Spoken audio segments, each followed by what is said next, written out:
तो अब एक जेट विमान चाहिए। अब तो हमारे पास पैसे हो गए, तो फिर रहने के लिए घर नहीं, अब तो एक आइलैंड चाहिए। अब तो हमारे पास पैसे हो गए, इसलिए हमको धरती पर नहीं, बहुत लोगों ने चांद पर अपनी बुकिंग करवा रखी। यह हंसी की बात नहीं, यह यथार्थ कह रहा हूं आपसे। तो ये जो इच्छाएं पैदा होती हैं, इसको कहते हैं भौतिकता। और आध्यात्मिकता क्या है? मेरे पास सब कुछ है, लेकिन मुझे जितना नितांत आवश्यक है अपने लिए, मुझे उतना ही प्रयोग में लाना है। इसको कहते हैं शर्विंद। वैयक्तिक जीवन में तप और सार्वजनिक जीवन में वैभव। इसी को वेदों के ऋषियों ने कहा, भद्रम इच्छन्त ऋषयः स्वर्विदः तपो दीक्षाम उपनिषेदुरग्रे ततो राष्ट्रम बलम ओजश्च जातम तदस्मै देवा उपसंनमन्त। वैयक्तिक जीवन में तप हो। सब लोग जब ऐसे ही सोचेंगे, खूब पुरुषार्थ करेंगे। क्यों करना पुरुषार्थ? भगवान ने हाथ दिया इसलिए काम करना, मस्तिष्क दिया इसलिए पढ़ना, वाणी दी इसलिए सच बोलना। इसमें कोई प्रश्न ही नहीं है ना। और सब कुछ करते हुए निरहंकारी भाव से रहना, क्योंकि सोचने का, विचारने का, निश्चय निर्णय करने का सामर्थ्य तो भगवान दे रहे हैं। शेष प्रभु को, भगवान को मैं निमित्त मात्र हूं, ऐसा भाव 24 घंटा बना रहे कि मस्तिष्क में सोचने, विचारने की, निर्णय करने की शक्ति, मस्तिष्क में ज्ञान भगवान दे रहा है। आंखों में देखने की, कानों में सुनने की, वाणी में बोलने की शक्ति प्रभु दे रहा है। हाथों में कर्म की शक्ति, जीवन में प्राण शक्ति, जो कुछ मेरे पास है, सृष्टि के एक एक कण से लेकर के मेरे शरीर के एक एक कोशिका प्रभु ने ही बनाया है। और वो बना करके सब में वही समाया, उसी की शक्ति, उसी की ज्योति सब में है। और जो जहां जहां से मुझे सुख मिल रहा है, चाहे वो ज्ञानेंद्रिय से, 5 तो ज्ञान इंद्रिया हमारी, जिनसे शब्द, स्पर्श, रूप, रस का ज्ञान होता है। तो इस सब प्रकार के ज्ञान के मूल में भी भगवान है, सुख के मूल में भी भगवान है। इस धरती के एक एक कण को, इस पिंड को, ब्रह्मांड को, सबको बनाने वाला वही प्रभु है। तो सबका स्रोत वही है। मैं उसके साथ हर पल जुड़ा हुआ हूं। तो सब कुछ करते हुए असंग रहना, इसको बोलते हैं निष्काम भाव से कर्म करना। इसको बोलते हैं अनासक्त भाव से कर्म करना। 4 तरह के कर्म कहे हैं हमारे यहां पर। एक पुण्य कर्म, जिससे कि सुख मिलता है अपने को और सबको। दूसरा पाप कर्म, जिससे कि अपने को और दूसरों को दुख मिलता है, लेकिन अज्ञान में हम करते रहते हैं। एक होता मिश्रित कर्म, जिसमें सुख और दुख दोनों मिलते हैं। और एक है दिव्य कर्म। यह दिव्य कर्म है, यही दिव्य जीवन है जो ऐसा करने लग जाए। फिर उस समष्टि के साथ हमारा संबंध जुड़ जाता है। हमारे जो भिन्न भिन्न अस्तित्व हैं, ये इसको व्यष्टि कहा है। और जो समष्टि चेतना, जो सबके भीतर एक चेतना है, उसको एक जो अदृश्य शक्ति है, क्योंकि शक्ति कभी भी दिखती नहीं है, न पिंड की न ब्रह्मांड की। शरीर में जो न दिखने वाली शक्ति है, उसको क्या कहते हैं? बोलो। आत्मा। बस इतनी सी तो बात है। शरीर में न दिखने वाली शक्ति क्या है? आत्मा के द्वारा ही ये संपूर्ण शरीर तंत्र कार्य कर रहा है। एक एक कोशिका से लेकर के, हमारे शरीर की सबसे छोटी इकाई क्या? मूल कोशिका। कोशिका, उससे निर्मित होता है उत्तक, उससे फिर अवयव बनते हैं, अंतःस्रावी ग्रंथियां बनती हैं, और उससे पूरा शरीर तंत्र, उसको प्रजनन संस्थान, मूत्र संस्थान, पाचन संस्थान, हृदय संस्थान, श्वसन संस्थान, नाड़ी संस्थान, ज्ञान संस्थान, ये जो हमारे भीतर का पूरा तंत्र, शरीर की सबसे छोटी मूल कोशिका से लेकर के ये पूरा हमारा अस्तित्व, और इस ब्रह्मांड की भी जो मूल कोशिकाएं, ये तो सारा अदृश्य से ही सब कुछ उत्पन्न हुआ है। जल किससे बनता है? H2O, हाइड्रोजन और ऑक्सीजन। क्या हाइड्रोजन दिखता है? क्या ऑक्सीजन दिखता है? लेकिन दोनों मिला दे तो जल तत्व बन जाता है। इसका मतलब सारा जगत जैसे जल अदृश्य वायवीय तत्वों से निर्मित हुआ है, ऐसे ही ये संपूर्ण ब्रह्मांड अदृश्य वायवीय तत्वों से ही निर्मित हुआ है। तो ऑक्सीजन तो नहीं दिखता, हाइड्रोजन तो नहीं दिखता, लेकिन दोनों को मिला दिया तो दिखने वाला तत्व निर्मित हो गया। ऐसे ही न दिखने वाले तत्वों से दिखने वाली सृष्टि, पिंड और ब्रह्मांड उत्पन्न हुए। अपने शरीर की भी मूल तत्वों में oxygen, carbon dioxide, hydrogen, nitrogen, ये जितने भी एक एक कोशिका, हम जब कोशिकाओं के मूल में जाएंगे, आहार हम जो खाते हैं उसमें भी यही है, मिट्टी में भी यही है, शरीर में भी यही है। सब मूल तत्व, सब वायवीय तत्व हैं, अदृश्य तत्व है। और ये हाइड्रोजन कहां से आया, ये नाइट्रोजन कहां से आया, ये ऑक्सीजन कहां से आया, वो भी फिर उसका मूल तत्व, वह भी अदृश्य तत्व है। अभी डोड ने बोला हमें गॉड पार्टिकल को खोजना है। भाई वो पार्टिकल से आगे की चीज हो गई ना। तो सारी दिखने वाली चीजें किससे बनी है? न दिखने वाले वायवीय तत्वों से। ठीक है, हमारा अस्तित्व भी हमारा से बना। ये तो चलो ऐसी सृष्टि के सारे तत्वों की अन्वेषणा है। हमारा अस्तित्व निर्मित हुआ मां की कोख में। उसको स्त्री बीज और पुरुष बीज बोलते हैं, अंग्रेजी में उसको स्पर्म ओवम बोलते हैं। उसको भी विघटन करोगे तो क्या मिलेगा उसमें? उसमें कुछ प्रोटीन्स हैं, उसमें कुछ मिनरल्स हैं, उसमें कुछ विटामिन हैं। उस तत्व को तोड़ते जाओगे तो उसके भी मूल में क्या मिलेगा? यही वायवीय तत्व। तो सारा दृश्य जगत किससे उत्पन्न हुआ? अदृश्य से। तो एक आध्यात्मिक व्यक्ति उस पराचेतना को, उस अदृश्य शक्ति को, उस अदृश्य ज्योति को, उस अदृश्य सुख के मूल स्रोत को, कुछ लोग कहते हैं हमें प्लेजर करना है, लाइफ को एंटरटेन करना है, हमें खुशियां पानी है, हमें जिंदगी में हमें जुनून के साथ जीना है, हमें चाहे जिंदगी में वो सब कुछ पाना है जो एक इंसान पाना चाहता है। तो भाई हमें वो सब कुछ मिल गया है जो इंसान पाना चाहता है, और हमेशा मिल गया है, क्योंकि जिससे ये सब आता है वो हमें मिल गया है।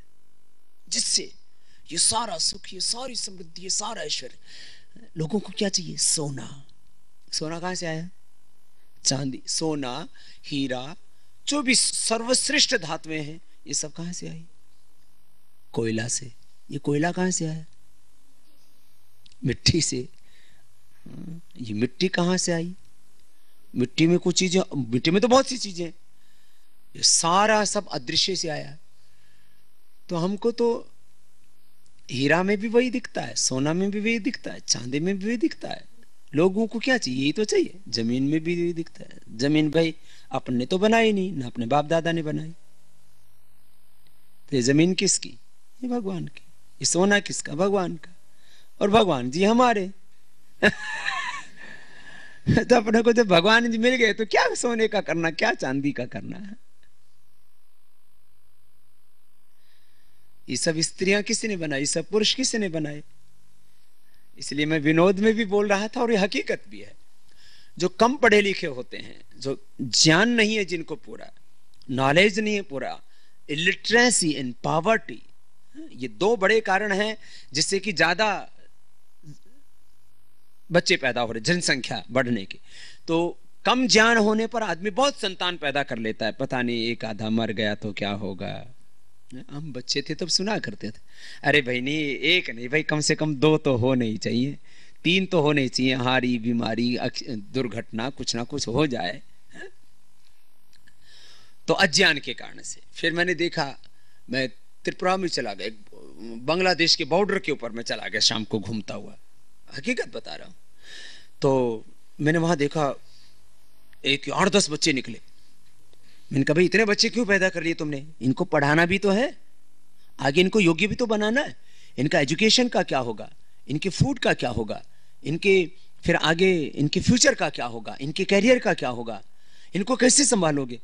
बोले बाबा जी हमारे यहाँ बुखार हो जाता है, वो काला मलेरिया हो जाता है, उसमें 2-3 बच्चे मर जाते हैं। तो फिर मैंने क्या फिर ये क्या कर रखा है? बोले 4-5 एक्स्ट्रा पैदा कर रखे हैं पहले से। गरीबी और अशिक्षा। अब कोई रोड क्रॉस कर रहा है, उसी में मर गया। अब बच्चे मजदूरी करने चला गया, पीछे से रोड एक्सीडेंट में मर गया, कोई जो है बीमारी से मर गया। फिर बोले जितने ज्यादा बच्चे होंगे काम ज्यादा करेंगे। ठीक है, तो जो जिनमें कम ज्ञान होता है, जिनका नॉलेज कम होता है, और जिनमें गरीबी होती है, असुरक्षा का भाव होता है, उनको लगता है, अब एक अमीर आदमी मैंने देखा अपने बच्चे के लिए 5 करोड़ रुपए खर्च कर देता है, अमीर आदमी। गरीब आदमी कहे भाई अपना तो घर परिवार सब कुछ भी बिक जाएगा तो भी अपन कुछ नहीं कर सकते, इसलिए भाई अपने पास तो जो भी 500 5,000 जितना भी था आपने खर्च कर दिया, जो 10-20 साल की कमाई थी वो लगा दी, हमारे पास तो इतना ही था, अब आगे नहीं होता, अब तो भगवान तेरे को जिंदा रखना है तो रख ले, नहीं तो अपन वापस ले ले, क्या करेगा। गरीब आदमी ज्यादा बच्चे पैदा करता है, समझदार आदमी कम बच्चे पैदा करता है, और जो जिसको विवेक पूरी तरह से जागृत हो गया वो ब्रह्मचारी रह जाता है। नहीं, सब अपने ही है तो क्या करना। मैं बात कर रहा था, आध्यात्मिक जो मनुष्य है वो सदा तृप्त रहता है, मस्त रहता है हमेशा, always pleasure, always entertainment, excitement. सब लोगों को यही तो चाहिए। ये जितने भी आज चीजें बेचते हैं ना बाजार में, उसमें यही दिखाते हैं, प्लेजर, एक्साइटमेंट, एंटरटेनमेंट, वो सब दिखा दिखा के बेचते हैं। दुनिया में दो चीजें बिकती हैं, एक तो खुशियां बिकती हैं, एक ऐसे फूल से बिखेरेंगे, उसमें से एक साबुन सी आएगी, फिर उससे कोई नहाएगा या नहाएगी, आदमी को लगता है सारी खुशियां इस साबुन में ही है, उसको ले आता है। खुशियां बिकती हैं, खुशियां बिकती हैं, सपने बिकते हैं। तो हम तो हमेशा एक सपना सा रहता है हमारी आंखों के सामने, हमें तो हमेशा ही खुशियों में रहते हैं। तो जो हमेशा खुशियों में रहता है तो उसको एक्साइटमेंट के लिए, उसको प्लेजर के लिए, उसको एंटरटेन करने के लिए किसी दूसरी चीज की जरूरत ही नहीं। या एंटरटेन करने के लिए क्या चाहिए? गाड़ी चाहिए, सोना चाहिए। अच्छा, मुझे आज तक नहीं समझ में आया, मैं बहुत इसके बारे में सोचता हूं। 5 करोड़ का हार पहना, ये इसमें क्या खुश है? मैं पूछता हूं भाई, इसमें बता। मैंने देखा है 5-5 करोड़ का हार पहन के लोग दुखी हैं, उनको बीपी है, उनको शुगर है, उनको नींद नहीं आती, जल्दी मर जाते हैं। अरबों खरबों की दौलत है, 5 करोड़, 50 करोड़, 5,000 करोड़, फिर 50,000 करोड़, फिर तो बस बिंदी लगती जाती है। मैंने एक से पूछा पैसा कितना? बोले जी अरबों खरबों है, तुम कितना यूज करते हो? बोले आप जैसा ही, जो बहुत अमीर हो जाते हैं ना वो हमारी तरह से जीते हैं। फिर हम तो संयम पूर्वक नहीं खाते हैं ज्यादा खाना या व्यर्थ का खाना। अब उनको क्या हो गया? उनको बीपी हो गया, उनको शुगर हो गया, उनको हार्ट की प्रॉब्लम हो गई, उनको एसिडिटी हो गई, वो मोटे हो गए, ना घी खा सकते, ना दूध पी सकते, ना काजू खा सकते, ना बादाम खा सकते, ना कोई फल खा सकते। सारे फल मीठे होते हैं, सारे खाने में जितने भी बनते हैं उसमें नमक पड़ता है, ना वो कभी कोई नमकीन खा सकते, ना कभी रसगुल्ला खा सकते, कोई फल नहीं खा सकते, फल इसे नहीं खा सकते। सारे फलों में ज्यादा मात्रा में क्या होती है? शुगर। और चीजों में स्वाद या तो नमक से बनता है, या तो घी से बनता है, या तो मीठे से बनता है। कोई भी चीजों में स्वाद तो इन्हीं चीजों का आता है ना ज्यादातर।